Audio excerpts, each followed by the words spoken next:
दोस्तों वैसे तो मैंने आज तक कोई भी इंडियन मूवी को एक्सप्लेन नहीं किया है, लेकिन आज मैं आपके सामने एक इंडियन मूवी को एक्सप्लेन करने जा रहा हूँ जिसका नाम है क्रिया, जो कि एक बहुत ही अच्छी मूवी है। वीडियो खत्म होने के बाद में मैं इस मूवी को अपने टेलीग्राम चैनल पर अपलोड जरूर कर दूंगा और फिर आप वहां से जाकर के इस वीडियो को देख सकते हैं। तो मूवी की शुरुआत होती है एक नाइट क्लब में, जहाँ पर जोरों शोरों से पार्टी चल रही थी और इस पार्टी में नील नाम का एक डीजे पार्टी सॉन्ग प्ले कर रहा था। इस क्लब में नील की मुलाकात सितारा नाम की एक बहुत ही खूबसूरत लड़की से होती है और फिर हम देखते हैं कि दोनों पार्टी के बाद में नील की कार में इंटीमेट हो रहे थे। लेकिन थोड़ी देर के बाद में सितारा ये कहती है कि ये उनके प्यार करने की ठीक जगह नहीं है और वो नील को अपने घर चलने के लिए भी कहती है। तो दोस्तों ऐसा ऑफर भला कौन मना करेगा। यहाँ पर सितारा नील से बड़े मॉडर्न तरीके से और इंग्लिश में बातें कर रही थी और जब सितारा का घर आता है तो नील उसे देखकर चौंक गया था, क्योंकि वो बड़ी सी एक हवेली थी।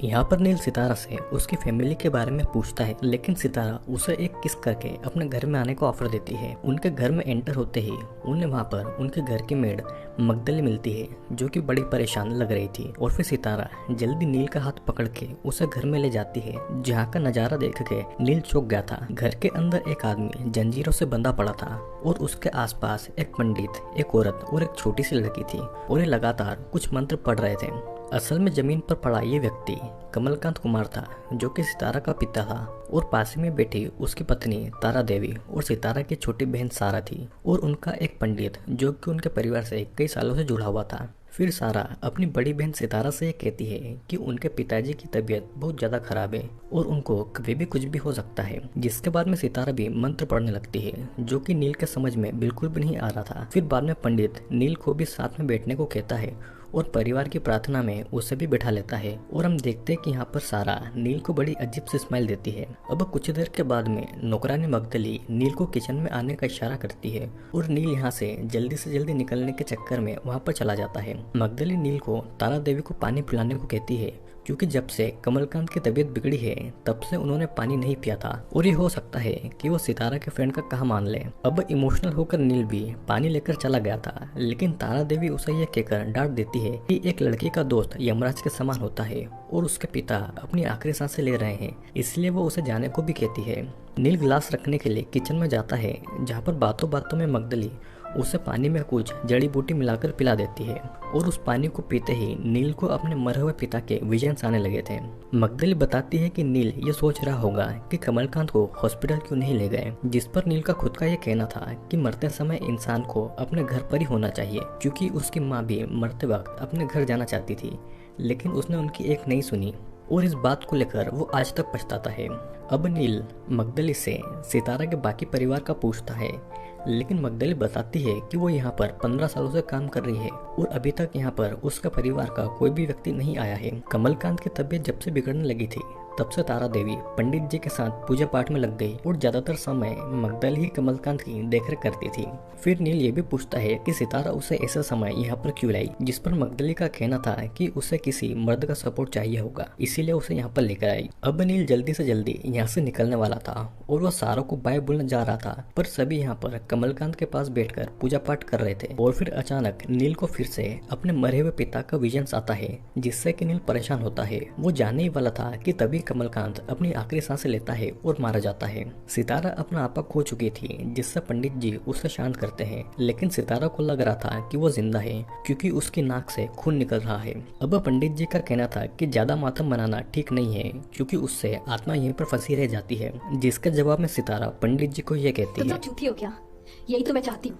और सितारा की इस हरकत से तारा देवी उसे जोरदार थप्पड़ मारकर चुप कराती है और पंडित जी से माफी मांगने को भी कहती है। पंडित जी का कहना था कि अब कमलकांत को विदा करने का समय आ गया है और सितारा उन्हें नहीं जाने देना चाहती थी, वो बस उनका एक इशारा चाहती थी।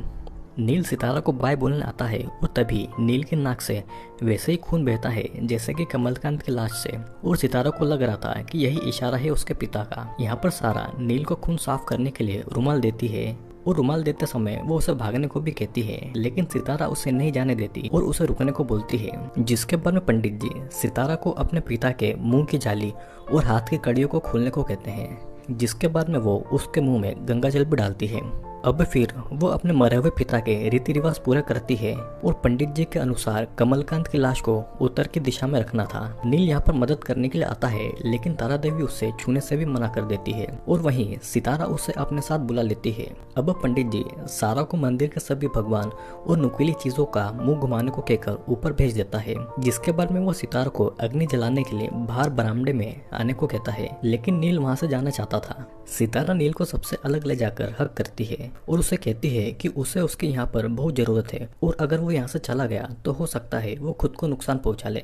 लेकिन नील अभी भी जाना चाहता था और सितारा उसके करीब आकर उसे सेड्यूस करती है और कहती है कि अगर वो यहाँ से गया तो वो खुद को नुकसान पहुंचा लेगी। फिर बाहर आकर वो पंडित के पास में आकर अग्नि जलाती है और पंडित एक मटके के अंदर सितारा का खून और थूक डलवाता है। इधर घर के अंदर हम देखते हैं कि नील तारा देवी से कमलकांत की हालत के बारे में पूछ रहा था, जहाँ पर उसे तारा देवी के चेहरे पर निशान दिखता है जो कि वो हमेशा से छुपा रही थी। तारा देवी बताती है कि उसके पिता की मौत के तुरंत बाद से ही कमलकांत बदल गया था, वो पागलों जैसे रहने लगा था और एक दिन तारा देवी जब उसे खाना देने गई थी तो उसने तारा देवी पर ही हमला कर दिया। कमलकांत ने तारा देवी को हर खुशी दी, लेकिन वो उसे बस एक लड़का नहीं दे पाया और सितारा अपने पिता से बहुत ही ज्यादा अटैच थी। यहाँ पंडित जी का कहना था कि कोई बेटा न होने के कारण सितारा को ही उसका कर्ता बनना होगा और उसके पिता का अंतिम संस्कार उसे ही करना है, क्योंकि उनका कोई भी बेटा नहीं है और ऐसा हिंदू धर्म के अंदर बहुत ही अशुभ माना जाता है। यह नील तारा देवी से यह पूछता है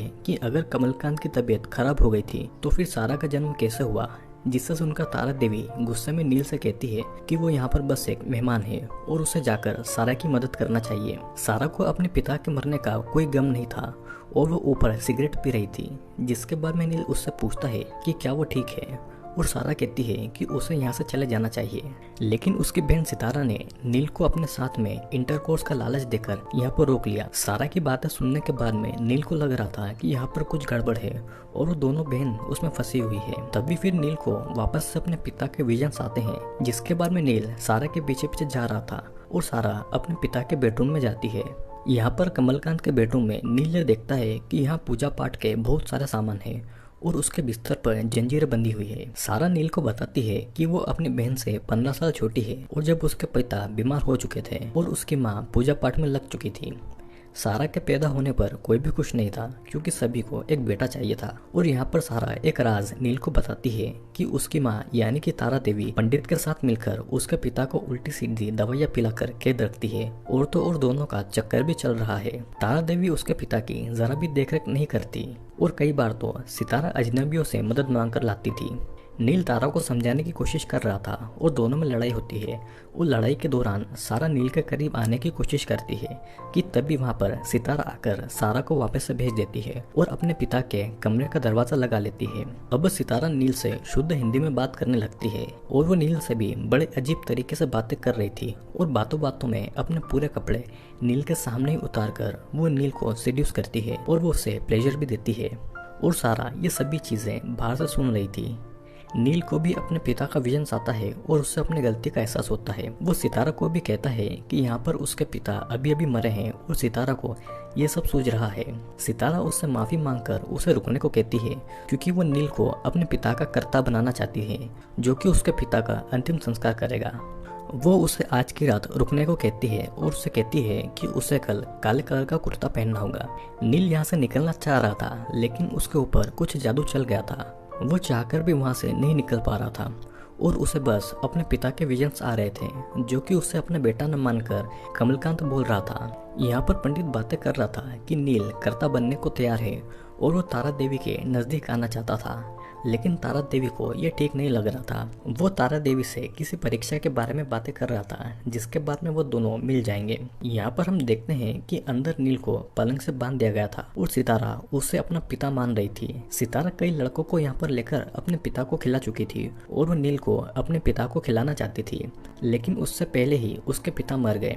सितारा को लग रहा था कि कमलकांत की आत्मा अब नील के अंदर है और वो नील को खोल देती है और नील अपने आप को कमलकांत न बताकर वहां से जाना चाह रहा था और उसे जाने से रोकने के लिए सितारा अपना गला काट लेती है, जिसके बाद में नील आईने में खुद की जगह अपने आप को नहीं बल्कि कमलकांत को देख रहा था। सुबह होते ही वो भागने की कोशिश कर रहा था, लेकिन सारा उसे सितारा का कातिल बताती है और कहती है कि वो उसे अपने सपोर्ट के लिए लाई थी, लेकिन वो उसे ऐसे ही छोड़कर जा रहा है। नील सारा की बातों में आकर वापस घर में आता है, जहाँ पर सारा भी उसे नहा धुलाकर काला धोती कुर्ता पहनने को बोलती है और कहती है कि सितारा ठीक है। नील भी नहाकर आया था और फिर वो आईने में खुद की जगह कमलकांत को देखता है। वहाँ पर उसे अपने पिताजी की आवाज़ आती है कि उसने अपनी माँ को मार डाला।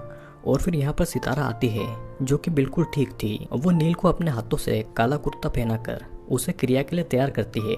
पंडित फिर नील को कमलकांत की लाश के पास में ले जाता है और वो सारे रीति रिवाज उसी से करवा रहा था। कुछ समय के बाद में औरतें भी वहाँ पर आती है, जिसके बाद में तारा देवी अपना मंगलसूत्र उतारकर कमलकांत की लाश पर रखती है और फिर सब घर में चले जाते हैं। कमलकांत की लाश को आग लगाने की पूरी तैयारियां हो गई थी और अंदर औरतें सभी डर रही थी। लेकिन चिता को आग लगाने से पहले नील देखता है कि कमलकांत की लाश की जगह वो खुद वहां पर है और तभी पंडित उसे मारने वाला था। लेकिन अचानक नील के अंदर कमलकांत की आत्मा आती है और पंडित को ही खाकर मार डालता है। मगदली तारा देवी के कपड़े पहनकर नील यानी कि कमलकांत से माफी मांग रही थी ताकि वो उसे छोड़ दे, लेकिन सितारा उसे मार देती है। सितारा नील को कमलकांत कहती है और पीछे से तारा देवी बिल्कुल सितारा के जैसे हाव भाव लेकर बाहर आती है और फिर सारा भी सितारा को माँ कहती है। कुछ देर के बाद में घर में फिर एक यंग पंडित जी आते हैं और उन्हें खाना ऑफर करते हैं, क्योंकि मरे हुए के यहाँ पर खाना नहीं बनता है। इधर हम नील को जानवर जैसा बर्ताव करता हुआ देखते हैं और जब सितारा उसके लिए खाना लेकर आती है तो नील ठीक कमलकांत की ही तरह उसके चेहरे का मांस खा लेता है। नील को भी बांध कर रखा जा रहा था और सारा ठीक सितारा के जैसे उसकी सेवा कर रही थी। नील कमलकांत की आवाज़ में कहता है कि ये तब तक चलता रहेगा जब तक कि इस वंश को एक बेटा नहीं मिल जाता। सितारा भी ठीक अपनी माँ की ही तरह पंडित की दासी बन गई थी और सारा ठीक अपनी बहन की तरह क्लब में जाकर किसी दूसरे लड़के को फंसा रही थी। और इसी के साथ में ये मूवी यहीं पर एंड हो जाती है। दोस्तों, असल में कमलकांत के परिवार को एक श्राप लगा था और ये श्राप कहाँ से आया और कैसे लगा इसकी मूवी में कोई जानकारी नहीं दी है। इस श्राप के कारण कमलकांत एक खुकार मांस खाने वाला आदमी बन गया था और उसे मुक्ति तभी मिलेगी जब उसका अपना बेटा उसकी चिता को आग देगा। कई पीढ़ियों तक उनके यहाँ पर कोई बेटा नहीं हुआ और तांत्रिक क्रिया करके कमलकांत और तारा देवी अपनी आत्माओं को दूसरे लोगों में डालकर बेटा होने का इंतजार करते रहे। जैसा कि सितारा के अंदर तारा देवी की आत्मा आ गई थी, वैसे ही तारा देवी के साथ भी हुआ होगा और अब सारा के साथ में होने जा रहा था, जो कि हवेली को देखकर लग रहा था कि ऐसा कई बरसों से चलता आ रहा है। तो दोस्तों, कैसा लगा आपको ये वीडियो? लाइक और डिसलाइक करके जरूर बताना और हमारे चैनल को सब्सक्राइब जरूर कर लें, क्योंकि यहाँ जल्दी जल्दी लेटेस्ट वीडियोस आते रहते हैं।